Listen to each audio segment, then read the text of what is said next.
Hello అండి, welcome back to my channel Priya cooking and craft. ఇవాళ మన స్పెషల్ చేపల పులుసు.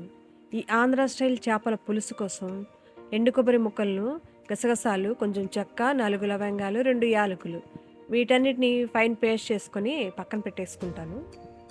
ఈ ఎండు కొబ్బరిలో ఎటువంటి ధనియాలు కానీ ఎటువంటి మసాలా ఫ్లేవర్లు కూడా యాడ్ చేయలేదండి. ఆనియన్స్ను సన్నగా తరిగి పెట్టుకున్నాను, పచ్చిమిర్చిని కట్ చేసుకొని పెట్టుకున్నాను, కరివేపాకు, టమాటాలు, గ్రేవీ కోసం ఆనియన్స్, పచ్చిమిర్చి, కొంచెం కొత్తిమీరను ఇవి రెడీగా పెట్టుకున్నాను. వీటితో పాటు ఫ్రెష్గా నూనెటువంటి అల్లం వెల్లుల్లి పేస్టు, ఆంధ్ర కూరకారం, కల్లుప్పు, ఇందులో కల్లుప్పును వాడుతున్నానండి. 2 స్పూన్స్ దాకా పసుపును, 1 స్పూన్ గరం మసాలాను, చిటికెడు మెంతులను కూడా ఇందులో యాడ్ చేస్తున్నాను. నేను చూపించే చేపలు బంగారు తీగలండి. నేను చేపను కంప్లీట్గా తీసుకొని పీసెస్లా కట్ చేయించుకొని నీట్గా వాష్ చేసుకొని ఉప్పు, పసుపు వేసి కడిగి పెట్టుకున్నాను. 1 స్పూన్ పసుపును వేస్తున్నాను. కారం తగినంత వేస్తున్నానండి. కారం ఎక్కువగా ఉంటేనే బాగుంటుంది. ఈ కర్రీకి కారం కొంచెం ఎక్కువే జోడించండి. వీటితో పాటు కల్లుప్పును కూడా యాడ్ చేస్తున్నాను. ఫ్రెష్గా నూనెటువంటి అల్లం వెల్లుల్లి పేస్ట్ను కూడా ఇప్పుడే యాడ్ చేసేస్తున్నాను.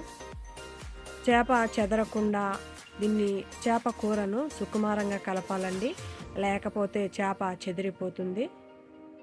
కలిపేటప్పుడు చేతులు జాగ్రత్త అండి, ముళ్ళులు గుచ్చుకుంటాయి. ఇలా కలిపిన ఈ చేప ముక్కల మీద సన్నగా తరిగిన ఆనియన్స్, పచ్చిమిర్చి, కరివేపాకు,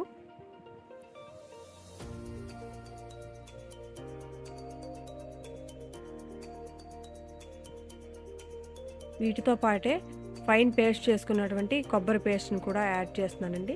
కొబ్బరి మరీ ఎక్కువ వేయకూడదండి, మసాలాలు ఎక్కువ వేసినా రియాలిటీని కోల్పోతుంది చేపల కూర. కారం నాకు చాలేదండి, కొంచెం కారాన్ని కూడా యాడ్ చేశాను. నూనెని కూడా 1 కప్పు దాకా వేస్తున్నాను, కావాలంటే ఎక్కువ వేసుకోవచ్చు. టమాటా ప్యూరీని కూడా వేస్తున్నానండి.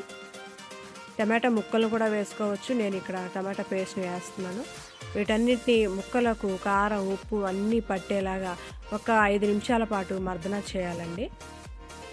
చివరగా కొన్ని మెంతులు వేస్తున్నాను. మెంతులు వేయటం వల్ల కర్రీకి అసలైన టేస్ట్ వస్తుంది. అలాగని ఎక్కువ వేయకండి, కర్రీ చేదు వస్తుంది.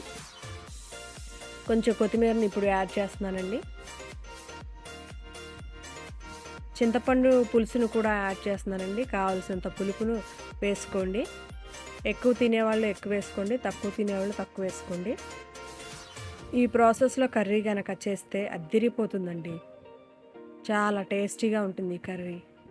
చేప ముక్కలను ఎప్పుడు చేత్తో, గరిటెతో కలపద్దు, వీడియోలో చూపిస్తున్న విధంగా కలపండి.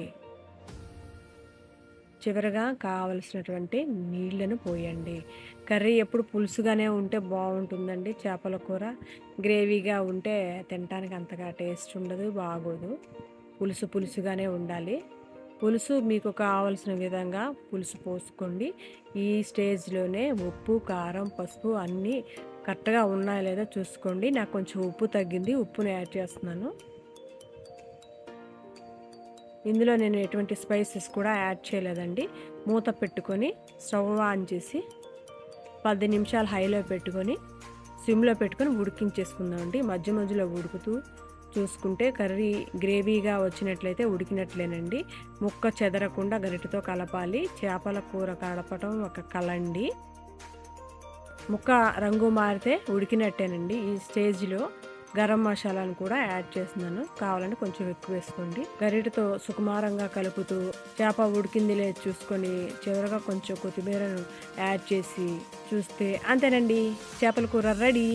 Please like, share and subscribe to my channel Priya cooking and craft. పక్కన ఉన్న బెల్ గంట కొట్టడం అసలు మర్చిపోకండి. Thank you for watching.